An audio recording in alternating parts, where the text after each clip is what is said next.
जो पिछले कई दिनों से इस देश के हर आदमी को पीड़ा दे रहा है, वो है जिस तरह से पिछले कुछ सालों में चाइना हम लोगों को आंखें दिखा रहा है।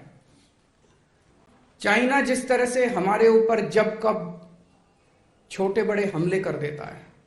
हमारे देश के जवान बॉर्डर के ऊपर चाइना का डट के मुकाबला कर रहे हैं, अपनी जान तक दे रहे हैं। कई जवानों ने अपनी जान दे दी। उसके बावजूद सुनने में आता है कि चाइना कहीं पे इतने किलोमीटर अंदर घुस गया, चाइना कहीं पे इतने किलोमीटर अंदर घुस गया। भारत सरकार कहती है नहीं नहीं सब ठीक है। मीडिया में आता है, सोशल मीडिया में आता है कि नहीं नहीं सरकार ठीक नहीं बोल रही।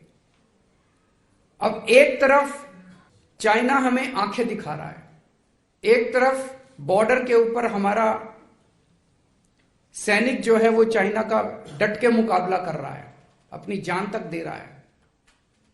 कई सैनिकों की जान चली गई। और दूसरी तरफ मैं देख रहा था कि हम चाइना को इसका इनाम देते जा रहे हैं।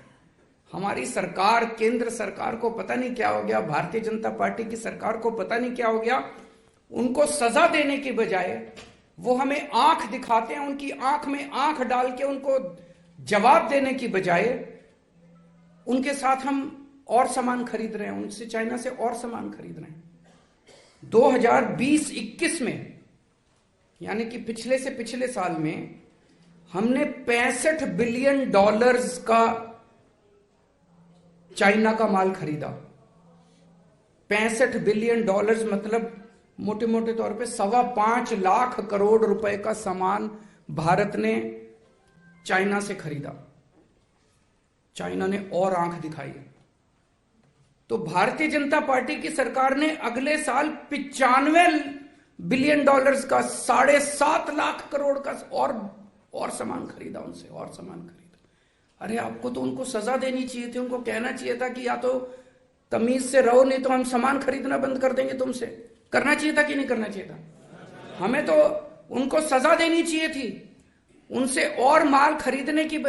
क्या मजबूरी है केंद्र सरकार की? क्या मजबूरी है भारतीय जनता पार्टी की?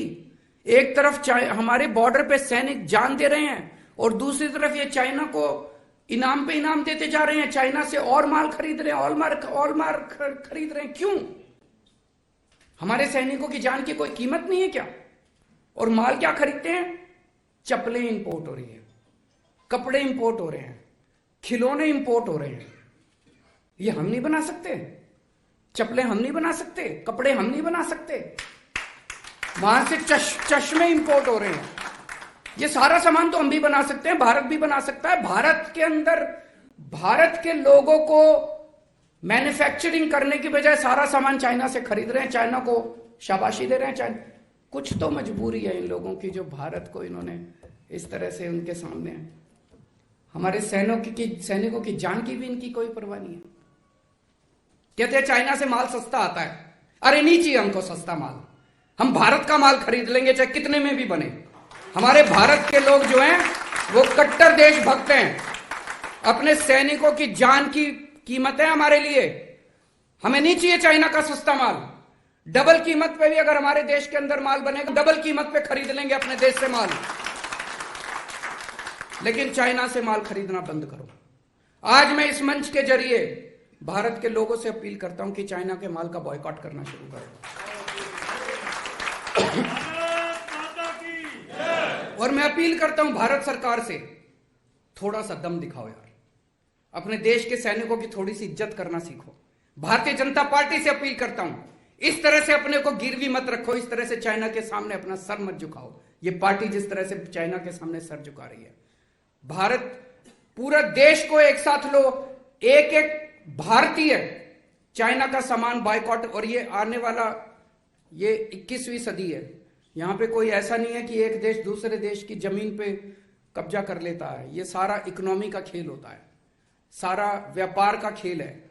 जिस दिन हमने चाइना को आंख दिखानी शुरू कर दी और ये $95 बिलियन का इंपोर्ट जो हम चाइना से कर रहे हैं, ये इंपोर्ट हमने करना बंद कर दिया, चाइना को अपनी औकात पता चल जाएगी। $95 बिलियन, $7.5 लाख करोड़ कोई कम नहीं होता। और हम अपने देश में क्यों नहीं बना रहे माल?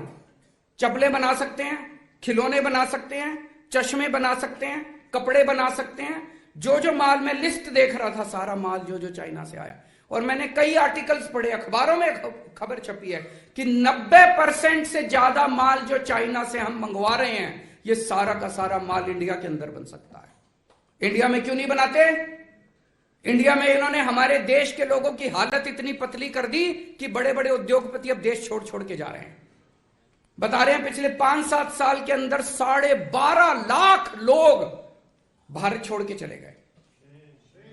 किसी के पीछे ईडी छोड़ देते हैं, किसी के पीछे सीबीआई छोड़ देते हैं, किसी के पीछे, किसी को काम ही नहीं करने देते।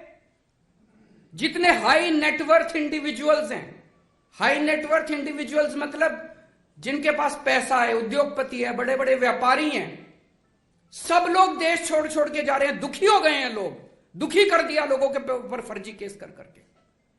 जितने चोर उचक्के हैं उनको नहीं पकड़ेंगे, चोर उचक्कों को अपनी पार्टी शामिल कर लेंगे, चोर उचक्कों को संरक्षण देंगे।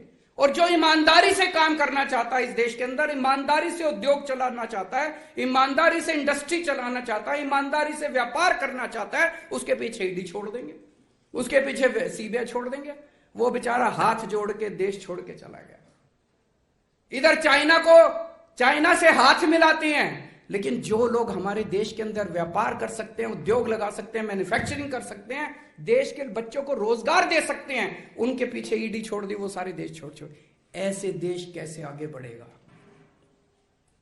आप इस सब की मैन्युफैक्चरिंग लगाओ। पूरी दुनिया के अंदर जितने इंडियंस हैं, भारत के जितने लोग पूरी दुनिया के अंदर, सबको ले आओ इंडिया में, सबको बोलो इन्वेस्ट करो, हम आपको फैसिलिटीज देंगे, हम आपको जमीन देंगे, हम आपको सारी फैसिलिटीज देंगे, इंडिया में आके मैन्युफैक्चरिंग करो। मैं आपको गारंटी देता हूं, हम चाइना को एक्सपोर्ट करना ना चालू कर दें, इंपोर्ट करने के लिए।